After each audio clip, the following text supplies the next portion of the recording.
Okay, so hello students, I am Abhishek Dangi, your physics mentor. और आज हम JEE main 2024 4 अप्रैल shift 1 का paper discuss करेंगे। मैंने इस पेपर का जब एनालिसिस करा तो मैंने देखा कि कंपैरेटिवली जो हमारे ऑब्जेक्टिव टाइप क्वेश्चंस हैं वो काफ़ी इजी हैं और जो क्वेश्चंस हमें इंटीजर में हैं वो कुछ क्वेश्चंस में कैलकुलेशन थोड़ी सी ज़्यादा है।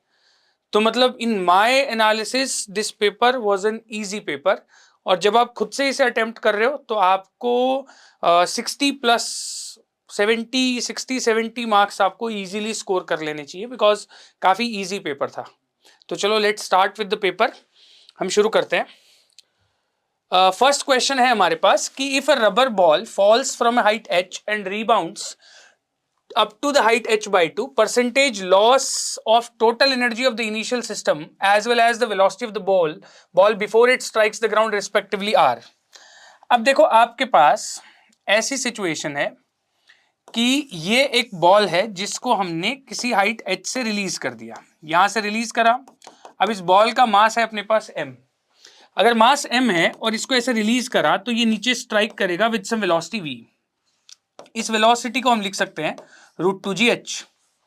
ये वो वेलोसिटी है जिससे ये पहले स्ट्राइक कर रहा होगा। स्ट्राइक करने के जस्ट बाद में इसने वापस रिबाउंड करा up to height h by 2।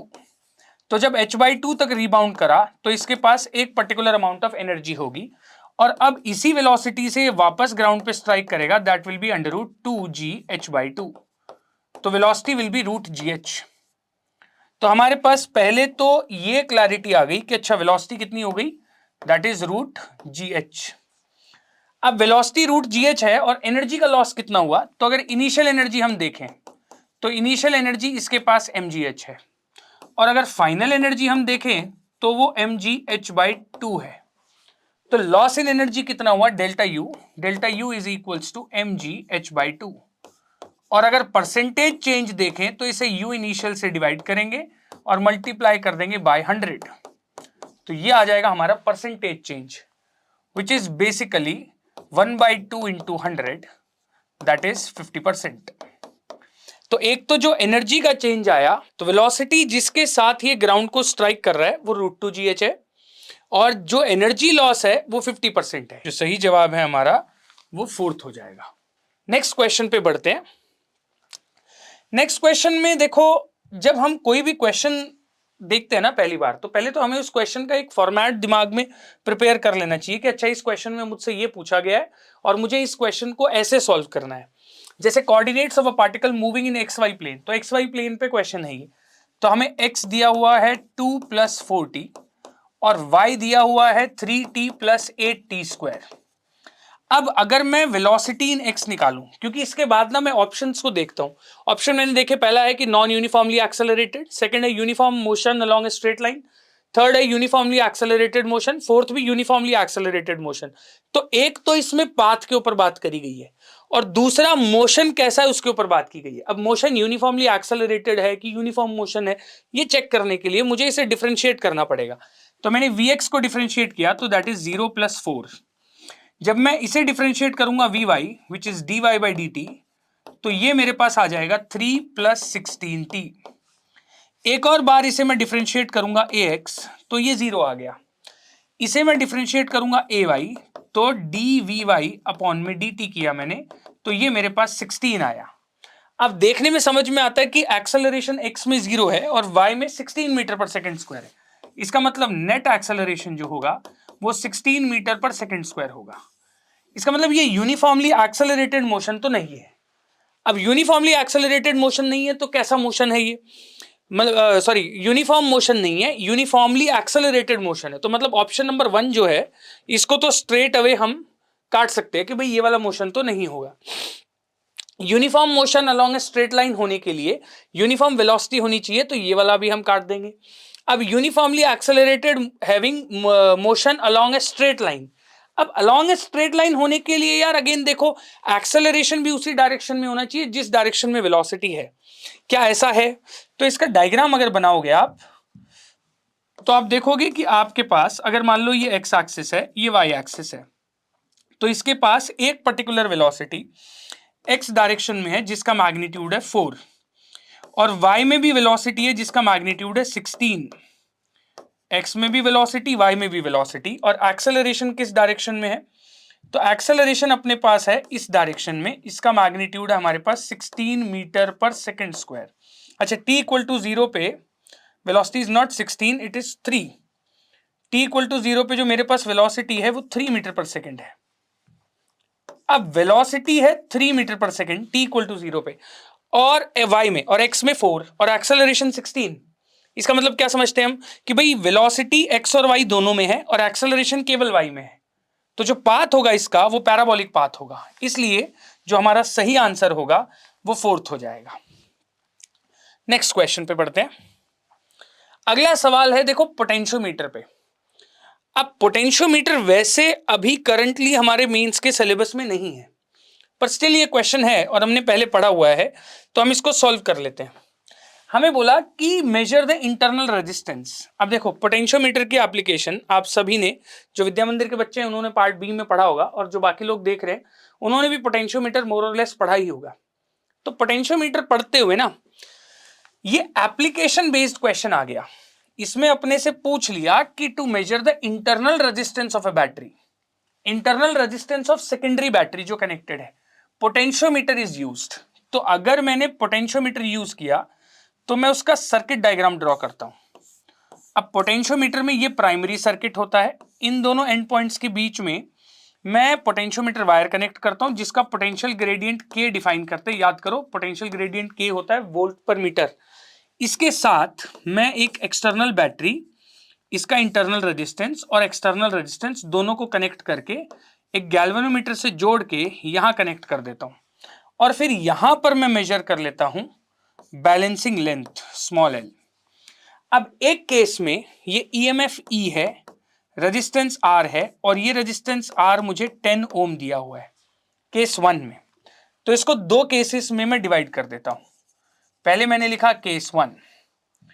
अभी केस 1 के अंदर मेरे पास जो रेजिस्टेंस है एक्सटर्नल वो 10 ओम है, और जो बैलेंसिंग लेंथ है वो 500 सेंटीमीटर, इसे मैं 5 मीटर भी बोल सकता हूं।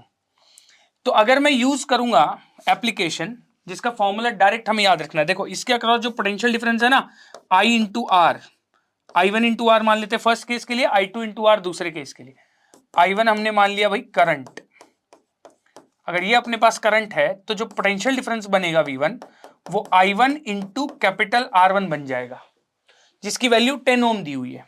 I1 क्या लिखोगे, E divided by R plus 10 multiplied by 10, इसको potential gradient multiplied by balancing length कर दोगे। केस 2 के अंदर सेम सिचुएशन, लेकिन केस 2 के अंदर अब की बार जो R एक्सटर्नल है वो मेरे पास 1 ओम है, और L अब है 400 सेंटीमीटर, या बोल दो इसको 4 मीटर, ये मेरे पास L है। अब इसमें जो करंट है वो I2 मान लेते हैं हम, I2 हो गया हमारा करंट। अब मेरे पास V2 जो पोटेंशियल डिफरेंस होगा वो I2 इंटू R2 होगा, जिसे मैं E अपॉन में R plus 1 multiplied by 1 equals K into 4।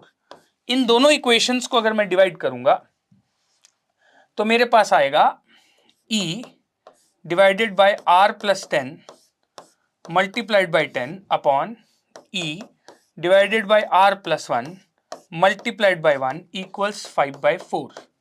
ये 5 2 ई कैंसिल हो गया, वो ऊपर चला गया, तो ये आया R plus 1 upon R plus 10 बराबर मल्टीप्लाइड बाय 2 बराबर 1/4। ये इधर मल्टीप्लाई करोगे वो उधर मल्टीप्लाई करोगे तो 8R plus 8 equals 10 plus R। सो अपने पास आया 7R इक्वल्स 2, तो R आ गया 2/7 ohms, which is approximately 0.3 ohms. तो इस हिसाब से जो सही जवाब हुआ वो सेकंड हुआ। आगे बढ़े नेक्स्ट क्वेश्चन। अच्छा, हर क्वेश्चन में ना एक छोटी सी बात कर लेंगे, जैसे ये क्वेश्चन है ये मॉडरेट क्वेश्चन है, मतलब अगर एप्लीकेशन पता होती तो हम सॉल्व कर लेते। इससे पहले वाला जो क्वेश्चन था ये बहुत ही इजी क्वेश्चन था, इजीली आपको स्कोर कर लेना चाहिए था, सॉल्व हो जाना चाहिए था आपसे। तो मैं हर क्वेश्चन के बगल में ऐसे लिख दूंगा इजी।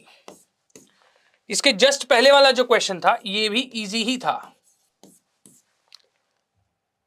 ये क्वेश्चन हम मॉडरेट ले लेते हैं, this was a moderate question. Next question बोला एक इनफाइनाइटली लॉन्ग, मैंने पहले से डायग्राम बना रखा है ताकि हमारा टाइम ना खराब हो।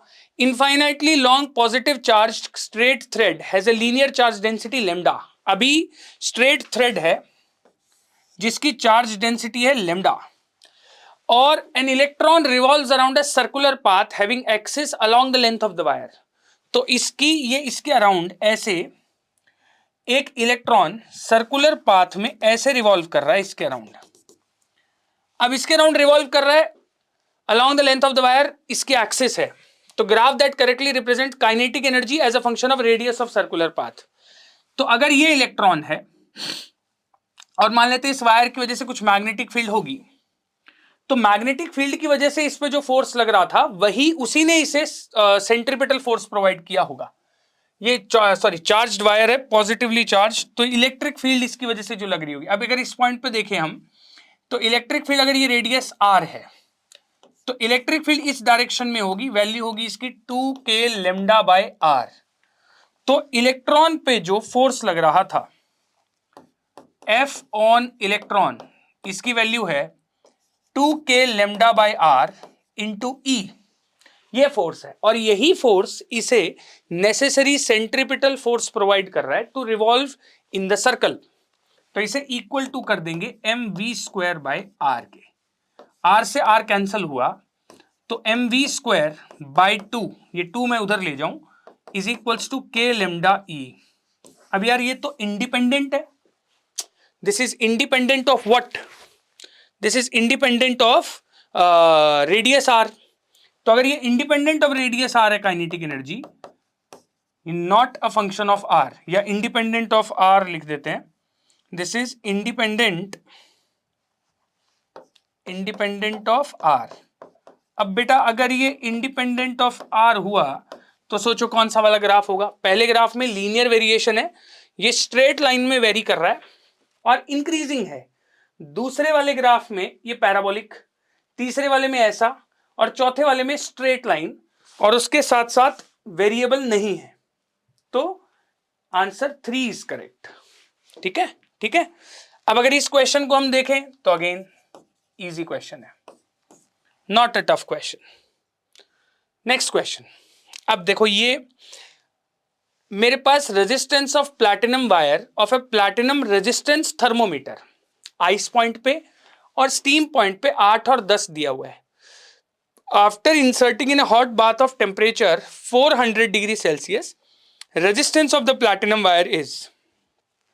एक फॉर्मूला हमने पढ़ा था दोस्तों, हमने पढ़ा था R is equals to R nought 1 plus alpha delta T. ये रेजिस्टेंस होता है एट टेम्परेचर T, ये रेजिस्टेंस होता है एट 0 डिग्री सेल्सियस। अब क्या मुझे 0 डिग्री सेल्सियस आइस पॉइंट दिया हुआ है, उस पे रेजिस्टेंस 8 ओम है, स्टीम पॉइंट 100 डिग्री सेल्सियस पे 10 ओम है, और 400 डिग्री सेल्सियस पे पूछा हुआ है। सोचो क्या मुझे R एट 100 दिया, ये दे दी वैल्यू, ये डेल्टा टी दे दिया, अल्फा पूछ लिया, तो मैं अल्फा कैलकुलेट कर लूंगा। मैं लिखूंगा 10 equals 8 into 1 plus alpha multiplied by 100, तो 2 इक्वल्स 800 अल्फा, तो अल्फा आया 2 बाई 800। ये मेरे पास अल्फा आ गया degree Celsius inverse. Alpha 2 by 800 degree Celsius inverse है, और अब मुझे 400 डिग्री सेल्सियस पे पूछा गया, तो उसके लिए मैं क्या करूंगा, मैं लिखूंगा भाई R at 400 degree Celsius equals R nought into 1 plus alpha multiplied by 400 minus 0। Value put करो, R at 400 equals R at 0 degree Celsius steam point 8, 1 plus alpha is 2 by 800 multiplied by 400। तो ये कट के 1 1 plus 1 2, तो ये आया 16 ओम। तो जो सही जवाब होगा इस क्वेश्चन का दैट इज 16 ओम। और फिर से क्वेश्चन इजी की टफ, इजी, इजी क्वेश्चन। देखो अभी तक कितने सारे इजी क्वेश्चंस आ चुके हैं, नेक्स्ट क्वेश्चन पे बढ़ते हैं।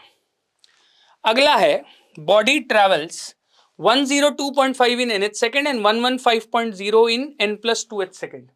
तो एक्सेलरेशन मुझसे पूछ लिया गया। तो 102 मीटर, पहले डिस्प्लेसमेंट इन nth सेकेंड का formula is u plus half a into 2n-1। ये डिस्प्लेसमेंट इन nth सेकेंड का फॉर्मूला होता है। अब मुझे 102.5 मीटर दिया गया, u plus 1/2 a into 2n-1 nth second में, और फिर मुझे 115 मीटर दिया गया n+2h सेकेंड में। तो 115 equals u plus half a into twice of n+2-1। दो इक्वेशन है और मुझसे पूछा गया एक्सेलरेशन कितना है। एक्सेलरेशन निकालने के लिए इसमें से ये वाला घटा देंगे। तो हमने लिखा भाई सीधा ही 115 माइनस 102.5 इक्वल्स 1/2a कॉमन ले लो, ये 2n+3, तो 2n+3 माइनस 2n-1। सीधा ही इसमें इक्वेशन 2 में से इक्वेशन 1 को सब्ट्रैक्ट कर दिया मैंने डायरेक्टली। तो यह आया मेरा 12.5 equals a/2 multiplied by 2n+3 minus 2n+1। तो 12.5 बराबर 4a/2। तो a आ गया बेटा 6.25 मीटर पर सेकेंड स्क्वायर। ये मेरा आंसर आया। अगेन यार देखो, आप खुद देखो आपके सामने बहुत ही इजी क्वेश्चंस है, कोई बहुत टफ एज सच अभी कोई क्वेश्चन मुझे तो दिखा नहीं इसमें। अगेन मैं इसको इजी ही मार्क कर रहा हूं। अभी देखो पीछे मैंने कितने सारे क्वेश्चंस करे, सारे के सारे ऑलमोस्ट इजी ही है। एक क्वेश्चन मॉडरेट आया जो कि अब हमारे सिलेबस में भी नहीं है, तो इसमें मोस्टली जो क्वेश्चंस आए हैं वो इजी हैं। नेक्स्ट क्वेश्चन पे बढ़ते हैं। क्वेश्चन कह रहा है कि wooden block initially at rest on the ground is pushed by a force which increases linearly with time t। Which of the following curve best describes acceleration of block with time. अब मैंने ऐसे एक block लिया, अगर मेरे पास ऐसे एक block of mass m है और मैंने इस पे एक फोर्स लगा दिया बेटा F is equals to KT। तो F अगर KT के बराबर है, मुझे बोला एक्सेलरेशन का कर्व बना दो। तो एक्सेलरेशन बनाने के लिए मान लो इसका एक्सेलरेशन इधर a होगा, तो m इंटू a बराबर KT, तो a बराबर K/m इंटू T। लो, इससे आसान क्या ही क्वेश्चन होगा यार। तो अगेन इसका क्वेश्चन का आंसर हो गया फर्स्ट, और इसे मैं रखता हूं वेरी इजी कैटेगरी में। मतलब इसमें तो कुछ करना ही नहीं था। पीछे वाले क्वेश्चंस में तो फिर भी हमें कुछ सॉल्व करना था, इस क्वेश्चन में तो मतलब मुझे एज सच कुछ भी सॉल्व करने की जरूरत ही नहीं पड़ी। नेक्स्ट, अब मुझे effective power of combination of 5 identical convex lenses which are kept in contact along principal axis is 25 dioptre. Focal length of each of the convex lens is, ये मुझसे पूछा गया। देखो बेटा, effective power of combination of 5 identical lenses, अब identical है तो सभी की फोकल लेंथ सेम होगी। फोकल लेंथ सेम होगी तो पांचों के combination 1/f1 plus 1/f2 plus up to so on, ये होता है 1/f इक्विवेलेंट अगर क्लोज कॉन्टैक्ट में है।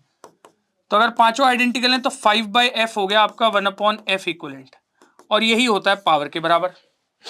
तो पावर 25 डायोप्टर दी हुई है, तो 25 इज इक्वल्स टू 5f। तो f is equals to 5/25 which is 1/5। लेकिन बेटा ये इन मीटर्स है और आपको वैल्यू किसमें पूछी हुई है?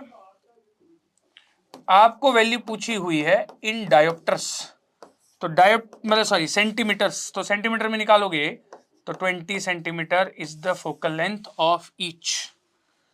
अगेन आप खुद ही बताओ, इजी, वेरी इजी कि मॉडरेट? तो very easy, this is very easy. देखो यार, मतलब टफ क्वेश्चंस तो एज सच आते ही नहीं है इसमें, बहुत ही कम टफ क्वेश्चंस आपको मिलेंगे। जैसे ये क्वेश्चन है, अब ये एक मॉडरेट सवाल है। अगर इलेक्ट्रोस्टैट्स थोड़ा थोड़ा ध्यान है तो ग्रेविटेशन के क्वेश्चन तो इजीली हम सॉल्व कर लेंगे। जैसे सवाल क्या कह रहा है, पढ़ते हैं। Metal wire of uniform mass density having length L, mass M is bent to form a semicircular arc and a particle of mass m is placed at the centre of the arc. तो semi circular arc बना दिया ऐसे, और अब इसके centre पे यहां पर एक मास स्मॉल m रख दिया गया, और इसका मास m है और लेंथ l है। तो इलेक्ट्रोस्टैट्स में एक फॉर्मूला पढ़ा था। अब एक तरीका क्या होता है, इसको इंटीग्रेट करो, थीटा एंगल पे जाओ, डी थीटा का एलिमेंट लो, फोर्स निकालो df, उसको इंटीग्रेट कर दो। दूसरा है कि अगर वो आर्क वाला फॉर्मूला मुझे याद हो, अगर मुझे आर्क वाला फॉर्मूला याद होगा ना कि ये थीटा, ये लेमडा, तो इसकी वजह से जो इधर ग्रेविटी इलेक्ट्रिक फील्ड होती है, इलेक्ट्रिक फील्ड, ये plus lambda coulomb per metre वाली बात कर रहा हूं मैं। तो इलेक्ट्रिक फील्ड जो होती है उसका फॉर्मूला होता है 2k लेमडा अपॉन में आर, आर इसका radius, into sine theta by 2। ये अगर मैं यूज कर लूं तो यहां मैं कर सकता हूं ये यूज, बस इसमें k की जगह g और लेमडा की जगह m बाई एल आ जाएगा। तो वैल्यू पुट करो आप इसमें। अगर मैं फोर्स कैलकुलेट करना चाहता हूं तो इस पे इस डायरेक्शन में फोर्स आएगा, और F को लिख दूंगा m into g. G is इसकी gravitational field at this point. तो निकालने के लिए m multiplied by g into lambda upon में r multiplied by 2 into sine pi by 2, क्योंकि पाई इसका एंगल है ये पूरा।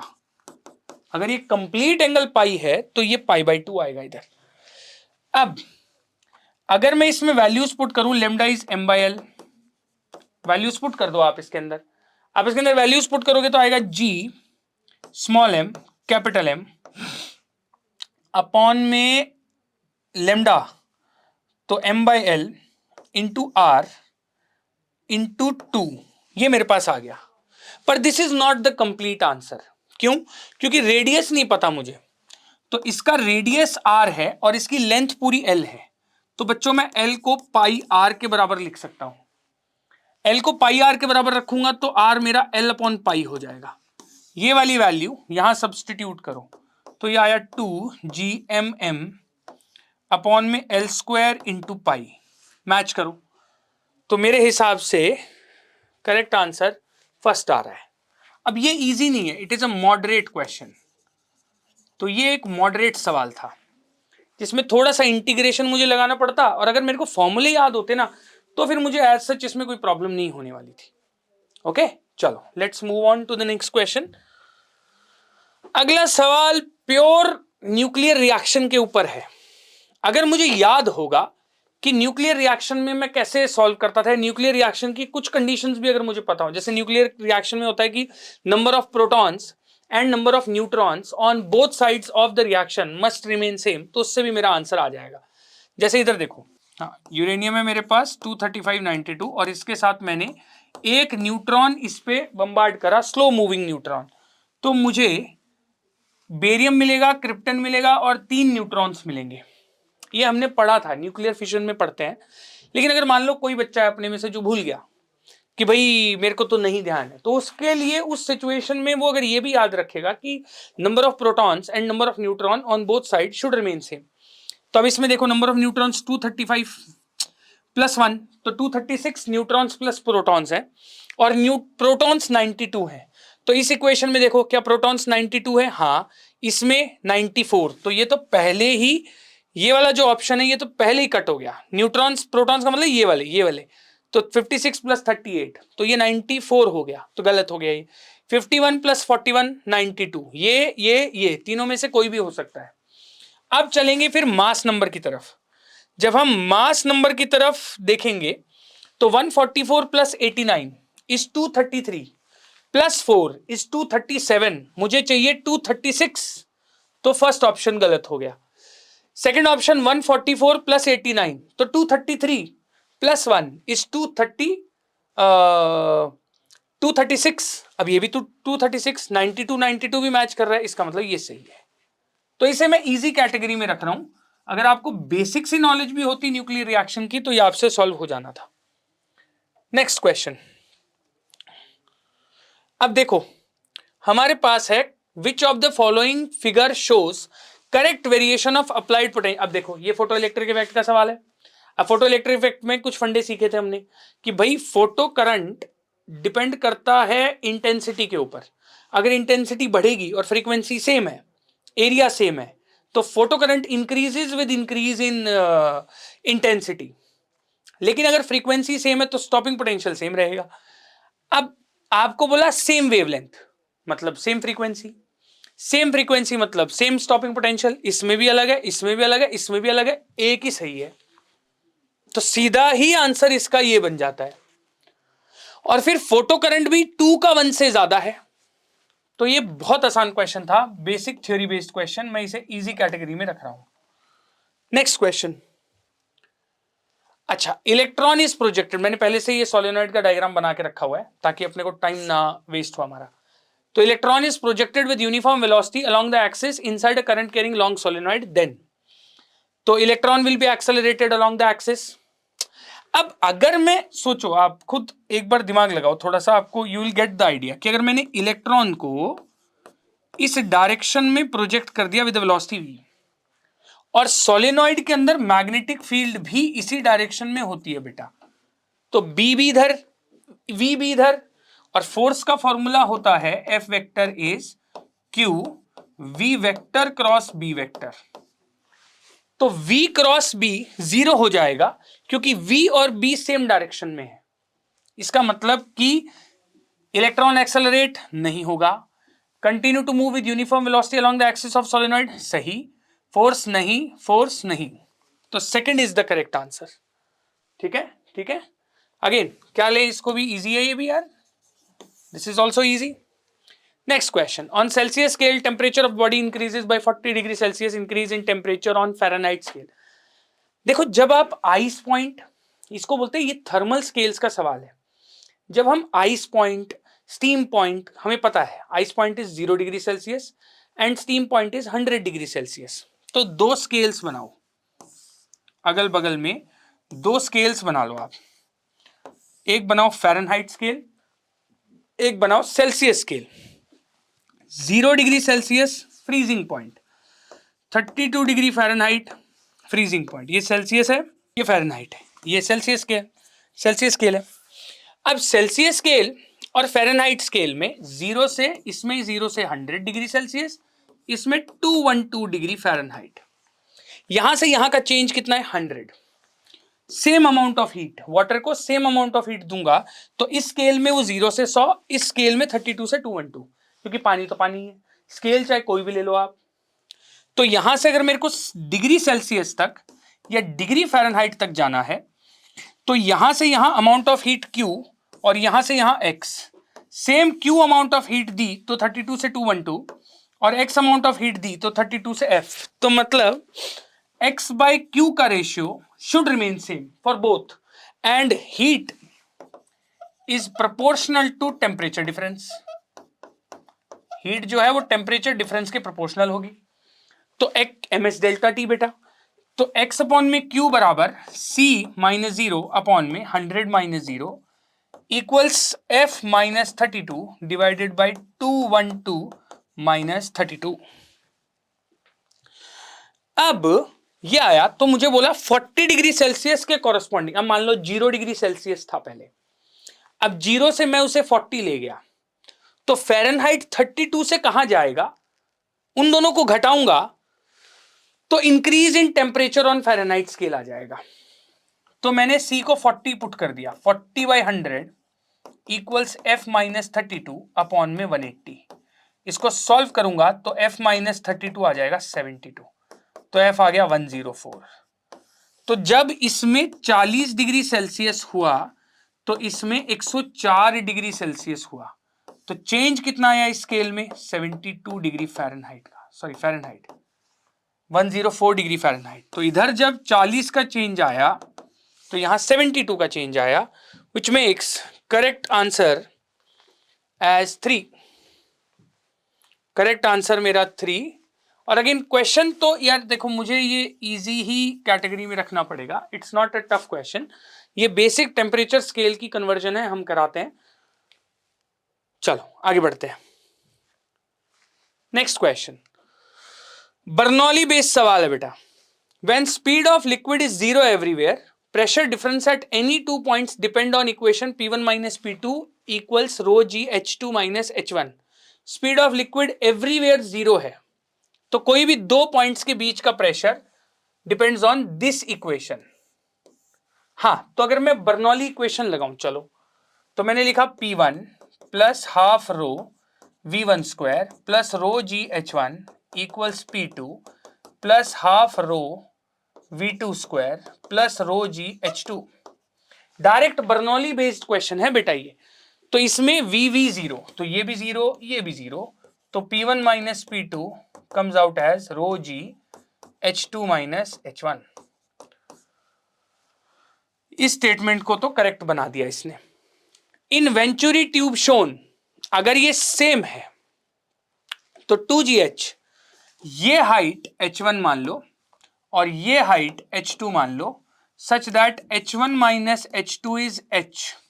और लगाओ बर्नौली, बर्नौली लगाओगे तो P1 माइनस P2 आ जाएगा रो जी H, और ये आएगा आपके पास, अगर मैं इसी इक्वेशन को दोबारा से लिख दूं एक बार, इसी इक्वेशन को दोबारा से लिख दूं, P1 plus half rho V1 square plus height है नहीं, 0 हाइट है, equals P2 plus half rho V2 square plus 0 height नहीं है। सेम लेवल पे बैलेंस कर रहा हूं मैं, सेम लेवल पे बैलेंस कर रहा हूं, इन दोनों की हाइट सेम होगी, इसी को 0 लेवल मान लो, तो हाइट कंसिडर करने की कोई जरूरत नहीं है। तो P1 माइनस P2 की वैल्यू है बेटा रो जी H, अभी हमने देख लिया, is equals to half rho V2 square minus V1 square आएगा। तो रो से रो कटा, तो V2 square minus V1 square is 2GH, ये आ जाएगा। तो इसने लेकिन V1 square minus V2 square लिखा, इसका मतलब दिस स्टेटमेंट इज रॉन्ग। तो statement 1 is correct, 2 is incorrect. तो मॉडरेट में रख लेते हैं, not that easy but not that difficult, मतलब मॉडरेट। नेक्स्ट, ईएम वेव का सवाल। देखो, ईएम वेव का एक क्वेश्चन मिलता है आपको ऑलमोस्ट हर शिफ्ट में, आप देखोगे ईएम वेव का एक क्वेश्चन पक्का है, और चैप्टर बहुत छोटा सा है, तो मतलब cost benefit of this chapter is very good, कि मतलब हम अगर पढ़ेंगे और इसको टाइम देंगे तो ये हमसे इजीली सॉल्व हो जाएगा इसका क्वेश्चन। देखो, हमें electric field in an electromagnetic wave is given by E is equals to 40 I cap cos omega t minus Z by C newton per coulomb. तो पहले तो इलेक्ट्रिक फील्ड वेक्टर को पकड़ लो आप,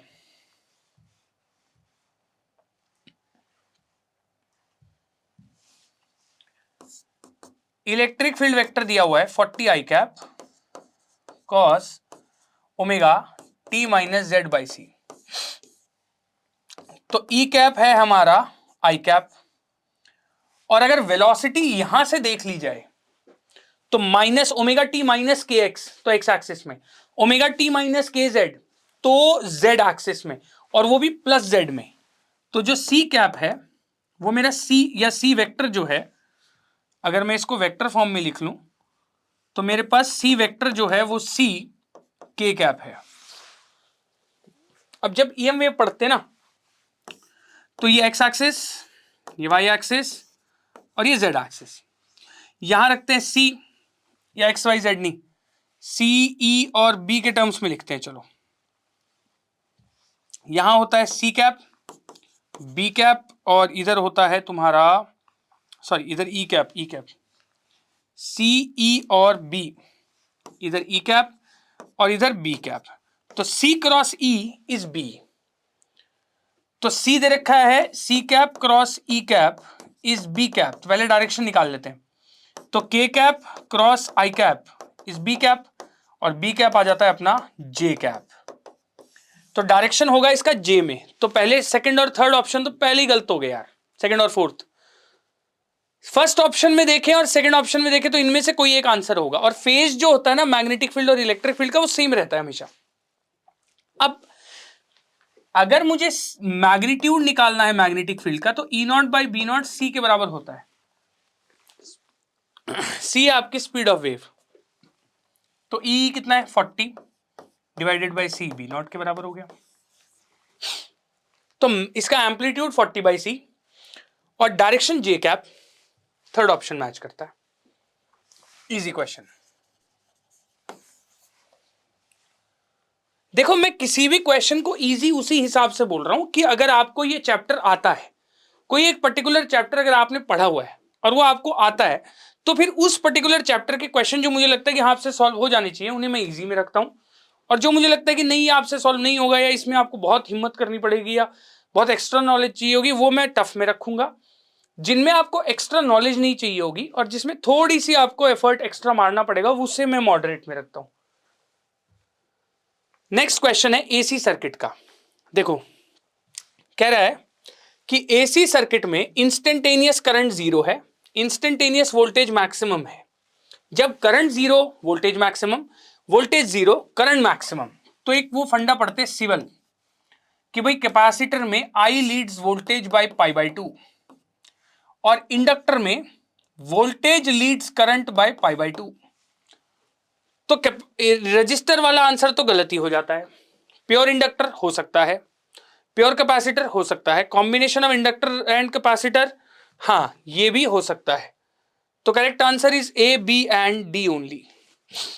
third is the correct answer. Again अब देखो इसमें थोड़ी सी भी नॉलेज है तो ये क्वेश्चन इजी टू सॉल्व है, in fact very easy. Next, equation of stationary wave दी हुई है। अब ये क्वेश्चन देख के लगता है कि ये वेव्स का है, वेव्स का नहीं है, डायमेंशंस का क्वेश्चन है और पूछा है नॉट करेक्ट। तो ये इंपॉर्टेंट चीज है जो अपने को देख लेनी है पहले। नॉट करेक्ट पूछा हुआ है तो y equals to 2a sin 2 pi nt by lambda. तो देखो साइन के अंदर जो फंक्शन होते हैं ना वो हमेशा डायमेंशन लेस होते हैं, तो x बाई लेमडा भी डायमेंशन लेस होगा, ये भी डायमेंशन लेस होगा, n into T by lambda भी डायमेंशन लेस होगा। तो एन टी की डायमेंशंस, वेवलेंथ की डायमेंशन एल के बराबर होंगी, एक्स की डायमेंशन भी एल के बराबर होगी, लेकिन n बाय लेमडा की t के बराबर नहीं होगी, उसकी 1 बाई टी के बराबर होगी। तो फर्स्ट वाला इनकरेक्ट है, बाकी सारे करेक्ट हैं कि x की डायमेंशन l है, n की डायमेंशन एल टी माइनस 1 है, दिख रहा है,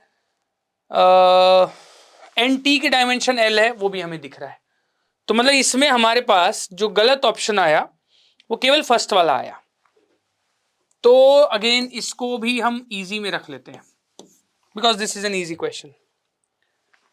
नेक्स्ट है value of net resistance of the network as shown in the figure. Net resistance मतलब जो सर्किट में करंट के अंदर कंट्रीब्यूशन देगा, मतलब जो पोटेंशियल ड्रॉप अपने अक्रॉस बनाएगा, जो करंट को कम या ज्यादा कर सकता है। अब ये जो सिंबल है ये डायोड का सिंबल है बेटे।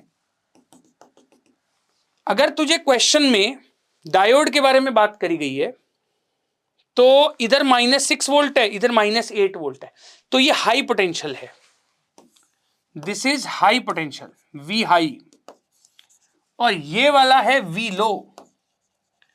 तो हाई और लो पोटेंशियल है तो मतलब ये टर्मिनल पॉजिटिव, ये नेगेटिव, तो ये फॉरवर्ड बायस वर्क करेगा और ये वाला रिवर्स बायस तो वर्क नहीं करेगा, तो ये रेजिस्टेंस पार्टिसिपेट नहीं करेगा। तो 10 और 15 केवल पार्टिसिपेट कर रहे हैं, और अगर केवल 10 और 15 पार्टिसिपेट कर रहे हैं तो आर इक्विवेलेंट दोनों पैरेलल में है, तो 15 इंटू 10 डिवाइडेड बाय 25, तो जो भी आ रहा है 3, 5 to 6 ohm, तो 6 ohm is the correct answer. Next, in an experiment, अच्छा सॉरी आई फॉरगॉट कि मुझे इजी बताना है, एक सेकेंड, हाँ इजी क्वेश्चन। अब अगर तुम्हें सेमीकंडक्टर का आइडिया ही नहीं है तो फिर तो ये टफ लगेगा, पर अगर सेमीकंडक्टर का आइडिया है तो it will be easy for you.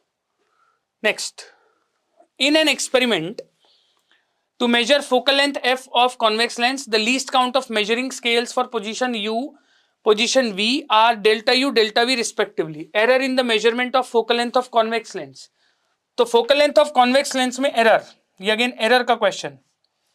तो फॉर्मूला बताओ फोकल लेंथ को रिलेट करने के लिए, 1 by V lens minus 1 by U equals 1 by F. Differentiate करके एरर निकालते हैं, डेल्टा एफ अपॉन में F square plus minus delta V by V square plus minus delta U by U square. आपसे delta F की value पूछी हुई है तो डेल्टा एफ आ जाएगा F square, delta F will be F square multiplied by delta V by V square plus delta U by U square. तो इस हिसाब से ऑप्शन सी मैच करता है। तो again easy. 21 question, PT diagram of an ideal gas. Ideal gas, thermodynamics, इन सब में अगर सवाल इफेक्टिवली सॉल्व करना है तो आइडियल गैस के क्वेश्चंस के अंदर एक तो आइडियल गैस इक्वेशन लगाओ थर्मोडाइनमिक्स में, एक प्रोसेस इक्वेशन लगा दो और फर्स्ट लॉ ऑफ थर्मोडाइनमिक्स लगा दो। प्रोसेस इक्वेशन का मतलब क्या प्रोसेस की इक्वेशन है और उसमें वर्क डन और उन सब के क्या फॉर्मूले थे, इनसे आपसे क्वेश्चन सॉल्व हो जाते हैं नॉर्मली। अब जैसे मुझे बोला कि इनमें से कौन सा करेक्ट है, डेंसिटी का वेरिएशन दे दिया गया ऐसे 3 और पीटी ग्राफ है, पीटी ग्राफ का स्लोप कैलकुलेट करते हैं। आइडियल गैस की equation PV equals to NRT होती है। अगर मैं इसमें हल्का सा कन्वर्जन करूं, पीवी इक्वल्स टू, मैं ऐसे लिख सकता हूं, एक second, NRT, PV is equals to mass of gas divided by molar mass into RT. तो P is equals to M upon में M naught into V volume into RT। ये जो चीज है ये बन जाएगा डेंसिटी बेटा। अब ये डेंसिटी बन गया तो P अप इंटू M नॉट अपॉन में RT बराबर रो। तो मतलब rho is directly proportional to slope of PT graph. तो जिसका स्लोप ज्यादा उसका रो ज्यादा, तो सबसे ज्यादा रो है रो 1, रो 2, फिर रो 3। तो रो 2 इज ग्रेटर देन रो 1, गलत हो गया। रो 1 रो 2 रो 3 नहीं, बिल्कुल गलत हो गया। रो 1 ग्रेटर देन रो 2 करेक्ट हो गया। रो 2 लेस देन रो 3 गलत हो गया। रो 2 ग्रेटर देन रो 3 होता, सही होता। तो करेक्ट आंसर 3। इजी क्वेश्चन यार, easy. Next, wavelength lambda 1 and lambda 2 are used in YDSC by lambda 1 lambda 2, minimum order of fringe produced by lambda 2, minimum order मतलब कौन सी fringe of lambda 2 ओवरलैप कर रही है lambda 1 के साथ, वो n है। इसकी जो फ्रिंज इसके साथ ओवरलैप कर रही है, तो मतलब y1 बराबर होना चाहिए y2 के।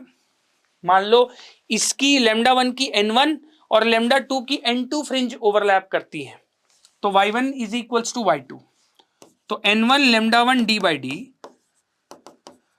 Should be equals to n2 lambda 2 d by d। ये और ये कटा, ये और ये कटा भाई, n1 इंटू 450, n2 इंटू 650, तो n2 क्योंकि मुझे lambda 2 की पूछी गई है बाय n1 इज 9/13। तो n2 की कौन सी ऑर्डर की फ्रिंज, 9th। अब n1 की कौन सी के साथ कर रहा है डज नॉट मैटर, पर n2 की कौन सी वाली कर रही है n1 के साथ, दैट इज व्हाट मैटर्स। तो मतलब इस हिसाब से सोचेंगे तो सही जवाब है 9। Easy question. Two forces F1 F2 are acting on a body. One force has a magnitude thrice of the other force and the resultant of the two forces is equal to the magnitude of the larger force. Angle between F1 and F2 is, मान लो smaller force है F2, इसका magnitude है F के बराबर, larger force का magnitude हो गया 3F के बराबर। अब लार्जर फोर्स का मैग्नीट्यूड 3F के बराबर है और F नेट का मैग्नीट्यूड भी हो गया 3F के बराबर, और मुझे F1 और F2 के बीच में एंगल पूछा गया, तो मैं लिखूंगा F नेट का स्क्वायर बराबर F1 square plus F2 square plus 2F1 F2 cos theta, ऐसे लिख दूंगा। तो F net square is 9F square,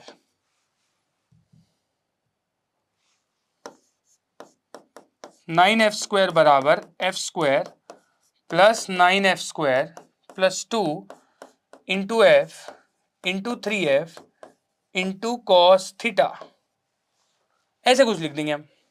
तो 9F स्क्वायर कैंसल, माइनस का F square equals to 6F square cos theta, यहां से कॉस थीटा निकालोगे 1/6, थीटा निकालोगे cos inverse 1/6।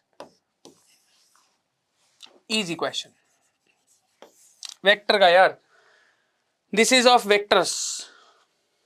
Infinite plane sheet of charge having uniform surface charge density sigma s placed on xy plane. Another infinite long line charge having charge density plus lambda e placed at z equals to 4 plane and parallel to y axis. If the magnitude of sigma s equals to lambda e, तो 0,0,2 पे. अब देखो एक रखा हुआ है z equal to 4 पे parallel to y axis और एक रखा हुआ है xy प्लेन में.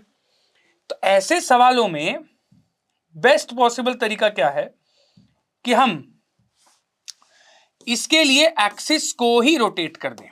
मतलब जैसे ऐसे X Z axis, X axis, Y axis, तो मैं इसको ही ऐसे फ्लिप कर दूं तो मैं यहां जेड बना लूं और यहां एक्स, यहां वाई बना लूं, यहां पे वाई और इनटू द प्लेन एक्स हो गई. तो ये प्लेन है, इस पे है प्लस सिग्मा एस और यहां है वायर z इक्वल्स टू 4 पे. अब इसने पूछा 0,0,2 पे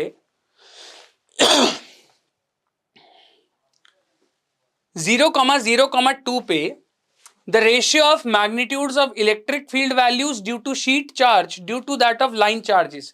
मतलब शीट की electric field upon line charge की इलेक्ट्रिक फील्ड. देखो ये पॉइंट है, यहां से 2 मीटर, यहां से भी 2 मीटर, तो इसकी इलेक्ट्रिक फील्ड E1, इसकी इलेक्ट्रिक फील्ड E2. आओ E1 का मैग्नीट्यूड लिखते हैं. E1 का मैग्नीट्यूड हो गया शीट की वजह से सिग्मा अपॉन में 2 एप्सिलॉन नॉट. E2 का मैग्नीट्यूड हो गया lambda charge density divided by 2 pi epsilon naught into 2, because distance 2 metres. दोनों को डिवाइड कर देते हैं तो ये बनेगा बेटे तेरा E1 बाई E2 is equals to sigma, 4 ऊपर चला गया, 4 pi epsilon naught divided by 2 epsilon naught lambda. तो एप्सिलॉन नॉट कट गया तेरा और ये सिग्मा 2 लेमडा के बराबर दिया हुआ है, तो 8 लेमडा पाई अपॉन में 2 लेमडा कटा, ये 4, तो 4 पाई इज टू 1. पर इसने ना फिर वो रूट में, इन्होंने पूछा अपने से रूट में बेटा, तो देखो पाई रूट एन बोल दिया इन्होंने, तो थोड़ी समझदारी लगा दी फिर. तो ये पाई रूट एन जो है वो 4 के बराबर है, तो एन तेरा बेटा 16 हो जाएगा. बस इतना सही क्वेश्चन था ये, खुद बता. Easy answer 16. Next question, solid sphere, hollow cylinder, roll up without slipping on same inclined plane, initial velocity, sphere reaches h1 h2. आजा सॉल्व कर लेते हैं. सिलेंडर और स्फीयर है दोनों के दोनों. अब देखो तुम्हें ऐसा लग रहा है कि मैं ही सॉल्व कर ही जा रहा हूं, तुम सॉल्व नहीं कर रहे हो, तो तुम पॉज करो स्क्रीन और आराम से बैठ के सॉल्व करो और फिर मेरे साथ मैच कर लो. जैसे मान लो ये है, ये एंगल थीटा है और यहां पे मेरे पास मान ली ये एक बॉडी है, मान ले स्फीयर है, सिलेंडर है, वॉट एवर, मैं इसका mk² मान लेता हूं. याद आया k रेडियस ऑफ गायरेशन होता है, मोमेंट ऑफ इनर्शिया. तो इसके पास इस पॉइंट पे वेलोसिटी v है और ये ऐसे घूम भी रहा है ओमेगा से, तो हम लिखेंगे हाफ mv². एक सेकेंड, मैं लिख दूंगा half mv² plus half mk² by r², sorry mk² multiplied by v² by r². समझ गए? Omega is equals to v by r is equals to mgh1 h. मतलब h अगर देखा जाए तो डायरेक्टली प्रोपोर्शनल होगा v² bye 2g into 1 plus k² bye r² के, और k होता है रेडियस ऑफ गायरेशन. तो मतलब h1 upon h2 is 1 plus k1 by r² upon में 1 प्लस k2 बाय r2². मतलब r तो सेम ही है दोनों का, तो r2 वगैरह लगाने की जरूरत नहीं है, r1² एंड r2². ऐसा हो जाएगा. तो अब जो सॉलिड स्फीयर का k होता है वो 2/5 है k², और इसका सॉलिड हॉलो सिलेंडर है तो उसका r ही होता है k. तो यह है तेरा 1 प्लस 2/5 1 प्लस 1 7/10, और n/10 पूछ लिया तो सही जवाब 7 हो गया.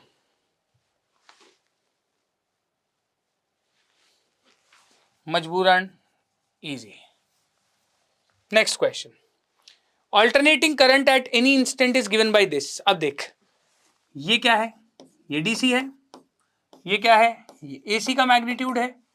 RMS value of the current is, एक तो है पूरा लिखो भाई, I square d t by d t का इंटीग्रल रूट करके पूरा सॉल्व करो। दूसरा तरीका सिंपल, बहुत ही आसान, सिंपल हम क्या करें, हम लिखें भाई रूट में डीसी का स्क्वायर 6 स्क्वायर प्लस रूट 56 का स्क्वायर अपॉन में 2, इन दोनों का रूट करके मैं जोड़ दूंगा तो मेरे पास नेट आरएमएस वैल्यू आ जाएगी। तो ये हुआ रूट में 36 plus 28 64 8 amperes, 8 amperes. Because of calculation, और ये फॉर्मूला तुम्हें नहीं पता था, मतलब डीसी का स्क्वायर प्लस आईआरएमएस का स्क्वायर डायरेक्ट मैंने जोड़ दिया। मतलब इस अकेले को अगर मैं करंट कंसीडर करूं तो इसकी आरएमएस वैल्यू ये होगी, और ये जो डीसी करंट है उसके स्क्वायर की वैल्यू आ गई, तो 8 एम्पियर वैल्यू आ गई। नेक्स्ट है 12 wires each having resistance 2 ohm are joined to form a cube. 6 volt is joined between points A and C. A और सी के बीच में 6 वोल्ट का एक सोर्स ज्वाइन कर दिया। Potential difference between these 2 points, इन दोनों पॉइंट्स के बीच में पोटेंशियल डिफरेंस मुझसे पूछा गया है। अब ध्यान से देख, ए और सी पॉइंट है, तो अगर मैं इसके perpendicular axis of symmetry draw करता हूं तो ये रजिस्टर और ये वाला रजिस्टर कट जाएगा।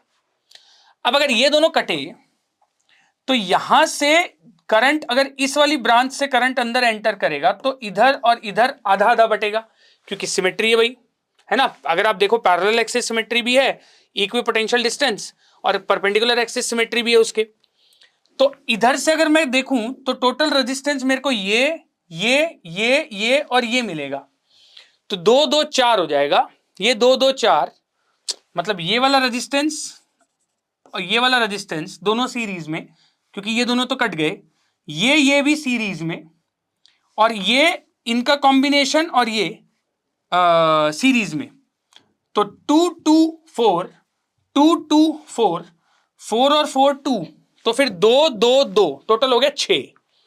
मतलब मेरा कहने का कि ये ऐसे एक रजिस्टर है, फिर एक रजिस्टर इधर है, एक रजिस्टर इधर है, एक रजिस्टर इधर है, एक रजिस्टर इधर है, एक रजिस्टर इधर है, और इनके बीच में काइंड ऑफ ऐसी बैटरी लगी हुई है।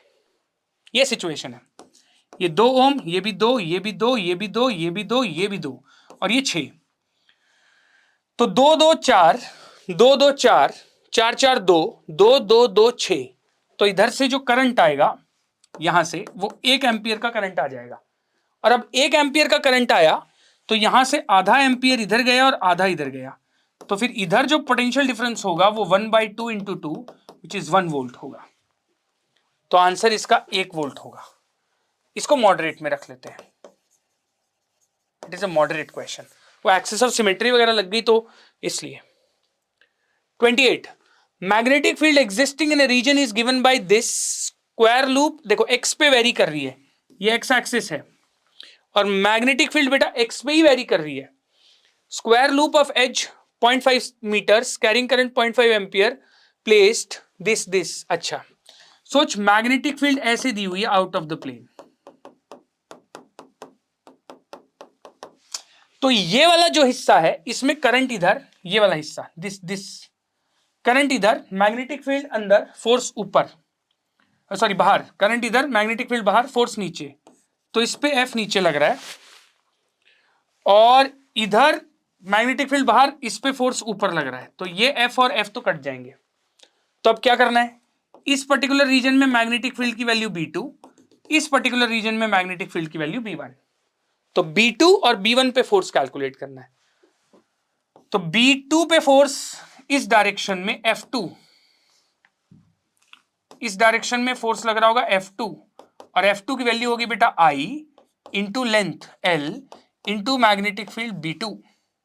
तो I की वैल्यू कितनी है, करंट कितना है तेरा 0.5 एम्पियर, लेंथ भी कितनी है 0.5 ampere, multiplied by magnetic field कितनी 0.2 इंटू 1 प्लस 2 इंटू 2.5। समझे 2.5 कैसे हुआ, ये लेंथ 2 और यहां से यहां तक 0.5 और, तो 2.5। तो ये आया 0.3 Newton, if I am not wrong, क्योंकि ये 6 इंटू 2 12, हाँ 0.3 न्यूटन आएगा। और अगर मैं इधर देखूं तो इस पे इधर फोर्स F1 लग रहा होगा, और F1 का मैग्नीट्यूड निकालना चाहूं तो F1 हो जाएगा 0.5 multiplied by 0.5 I L into B, B is 0.2 multiplied by 1 plus 2 into 0.5, 2 into 2 sorry, तो 2 इंटू 2 4 4 1 5 5 इंटू 0.21 5.5 0.25 न्यूटन्स। तो एफ नेट आया 0.05 newton, which is 50 milli newton, जिसमें मुझे पूछा गया। इसको मॉडरेट में रख लेते हैं दोस्तों। Next, it is a moderate question, क्योंकि यार एक्स के फॉर्म में हमें दे दिया गया और फिर उसके लिए वेरिएशन वगैरह निकाला अपन ने, तो उसके लिए फिर इसको मॉडरेट में रखना पड़ेगा। तो 29th, soap bubble is blown to a diameter of 7 centimetres. अच्छा जी, मतलब एक सोप बबल है, क्या करें दोस्तों, डायग्राम बना लेते हैं। एक सोप बबल है हमारे पास, इसको एक पर्टिकुलर डायमीटर का हमने बना दिया, इसका क्लोन बना लिया। ओके, अब इसी सोप बबल का डायमीटर था कुछ, फिर मैंने एक दूसरा सोप बबल बनाया, उसका डायमीटर कुछ नया। अब इस वाले का रेडियस वाज 3.5 सेंटीमीटर, और यहां से इतना अर्ग ऑफ वर्क किया गया to blow it further if surface tension of soap solution is 49 per centimetre, तो नया रेडियस कितना होगा। बहुत सारी कैलकुलेशन दोस्तों, पर हम फॉर्मूले पे डिस्कशन कर लेते हैं। मान लो नया रेडियस आर हो गया, तो work done by external is basically change in surface energy. तो चेंज इन सरफेस एनर्जी मतलब sigma into 4 pi R square minus sigma into 4 pi small R square. अब इसकी वैल्यू दी हुई है 36960 बराबर सिग्मा 49, तो 40 multiplied by 22/7 multiplied by 4 into R का square minus small R का square. Lots of calculation, formula यही है। सॉल्व करोगे आर आई थिंक 7 सेंटीमीटर आएगा, तो मतलब फॉर्मूला ये, बट बिकॉज ऑफ कैलकुलेशन हम इसे मॉडरेट नाम देंगे, ठीक है। पर फॉर्मूला यही है, work done by external should be change in surface energy. Next, elastic spring under tension of 3 newton has a length a. अच्छा देखो, एक इलास्टिक स्प्रिंग है बेटा, तो स्प्रिंग में जो एक्स होता है ये डिफॉर्मेशन होता है। अब ये क्या होता है, तो ये होता है deformation is basically mod of current length minus natural length.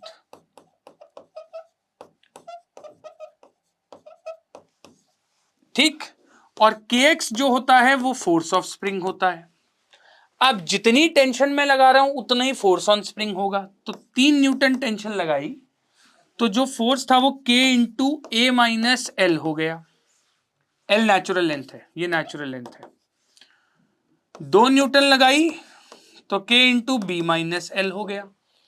तो पूछा बताओ k into 3a minus 2b minus L जब होगी तो कितना फोर्स होगा, ये पूछा हुआ है। तो इसी को रीअरेंज करो, k into 3a minus L minus 2b minus L is equals to F. देखो माइनस 3l प्लस 2l, तो माइनस एल बच जाएगा, सेम ही वैल्यू है। इसी को मैंने रीअरेंज कर दिया, तो ये आएगा k इंटू के अंदर चला जाएगा, तो जो f है उसकी वैल्यू आएगी 3k times a minus L minus 2k times B minus L।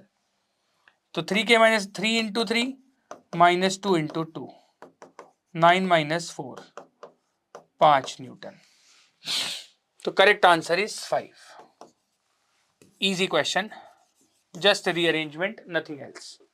Okay, चलो नेक्स्ट क्वेश्चन।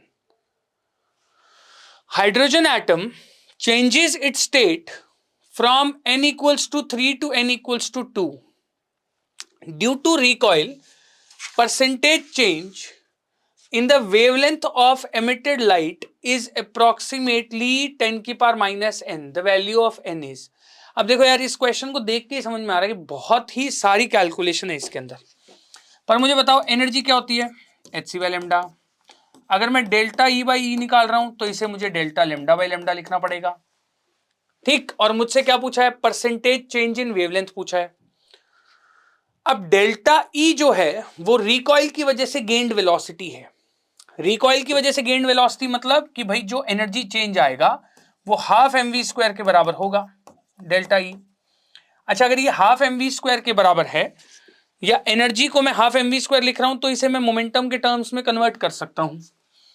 मोमेंटम के टर्म्स में यही जो एनर्जी है हाफ एम वी स्क्वायर, इसको पी स्क्वायर अपॉन में 2m लिख सकते हैं बेटा। अच्छा, पी क्या होता है? मोमेंटम। उसको मैं ई बाई सी लिख सकता हूं, तो डेल्टा ई जो होगा ये हो जाएगा ई स्क्वायर अपॉन में 2m इंटू सी स्क्वायर। तो डेल्टा ई बाई ई हो गया मेरा change in energy is E upon में 2m c square which is equals to delta lambda by lambda. तो percentage change delta lambda by lambda is E into 2m c square. अब hydrogen atom का mass है वो m, electron का मास मत रख देना। तो जो एनर्जी है इसकी वैल्यू हो जाएगी 1.89 इलेक्ट्रॉन वोल्ट। तो 1.89 इंटू 1.6 इंटू 10 की power minus 19 divided by 2 into mass 1.6 into 10 की power minus 27 kg multiplied by 9 into 10 की पावर 16, 3 इंटू 10 की पावर 8 का स्क्वायर। तो अप्रॉक्सीमेट चेंज पूछ लिया, ये कटा 18 कटा, ये भी ऑलमोस्ट कट गया, 10 की पावर माइनस 1 ये दे गया माइनस 20, और ये 16, तो ये 7 16, तो ये हो गया 11 और वो 19, एक वो, तो 11 और 19 8, तो अप्रॉक्सीमेटली 10 की पावर माइनस 9 के ऑर्डर का आ रहा है। तो 9 कुछ आंसर होना चाहिए। इसको भी मॉडरेट रखेंगे यार, क्योंकि ये भी मॉडरेट सवाल है। 9 7 7, ओहो गड़बड़ कर दी, नॉट 9 7 7, हाँ, क्योंकि ये कितना हो गया, 11 हो गया ना, 11 और 19 8, और नीचे फिर 9 था, तो उसको 0.9 लिखेंगे हम।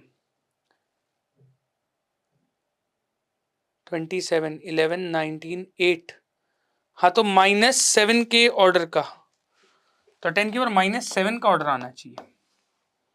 क्योंकि 1.6 भी था। क्योंकि हाँ माइनस, एक सेकेंड, सही लिखा था मैंने, आंसर ठीक था मेरा, पर ये delta lambda by lambda is of the order of 10⁻⁻9 आ रहा है, क्योंकि मैं पूरा सॉल्व करता हूँ। चलो let me solve it completely. इसमें मेरे पास 0.1 यहां से आया, तो 10 की पावर -20 अपॉन 10 की पावर -11 हुआ, तो ये 10 की पावर -9 हो गया। पर this is lambda by delta lambda by lambda, so मेरे को तो परसेंटेज चेंज निकालना है, दैट इज 10 की पावर -9 इंटू 100, तो वो 10 की पावर -7 है, इसलिए करेक्ट आंसर इज 7। तो calculation purpose moderate. Next question नहीं है। ओके, सो अब यहां तक हमने सारा पेपर डिस्कस कर लिया। मेरे ओपिनियन में मुझे ऐसा लगता है कि इसमें जो ऑब्जेक्टिव टाइप क्वेश्चंस थे वो काफी इजी थे। कुछ एक आधे क्वेश्चन को अगर पोटेंशियोमीटर वाले को छोड़ दें तो क्वेश्चन ऑब्जेक्टिव वाले इजी थे, पर जो ये इंटीजर टाइप क्वेश्चंस थे वो कंपैरेटिवली टफ थे, उनमें बहुत ज्यादा कैलकुलेशन थी। तो आई होप आपको ये अच्छा लगा होगा डिस्कशन। अगर किसी पॉइंट पे कोई इशू आ रहा होगा तो please do comment, we will answer your comments. And thank you so much for watching. All the best for JEE Mains। See you in the next video. Thank you.